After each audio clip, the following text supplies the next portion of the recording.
เด้อมื้อนี้ยายแก้วสิมาบอกยาดีเด้อสิมาเว้าสูตรยาดีให้ฟัง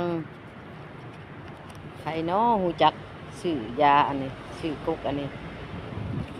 ภาษาบ้านเฮาห้องว่าเครือเคืองเด้อพี่น้องนี่โอ้ยมันเหลื่อมบ่อยากเห็นปานใดเนาะเครือเคืองบ้านเฮาน่ะห้องว่าเครือเคืองภาษาไทยเขาเอิ้นว่าพลังควายเผือกเนาะถ้าว่ามันเป็นยาดีของผู้ชายอันนี้ผู้ชายผู้ใดที่ว่าพวกเขาบ่อยากคันปานใดไปให้ไปขุดเอาหากมันมาต้มกินหรือว่าบ้องเหล้ากินช่วยบำรุงร่างกายพื้นภูพลังนกเขาของท่านก็สิคันขึ้นมาอีกคือเก่าคันไผบ่ฮู้ก็คอมเมนต์ถามเด้อนี่เด้อนี่คนลาวเขาเอิ้นว่าเครือเคืองคนไทยเขาห้องว่าพลังควายดอนพลังควายเผือกว่าสั่นหลายๆท่านละได้เขาเอามา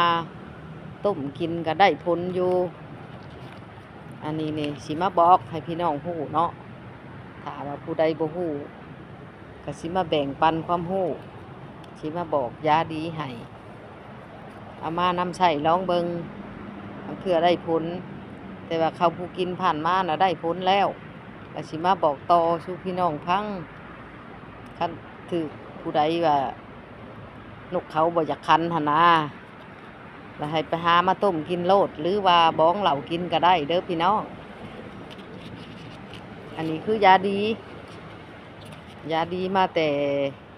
บูหอกบูฮานพุ่นแหละคนผู้เฒ่าบูฮานเขาเคยใช้ใบอันนี้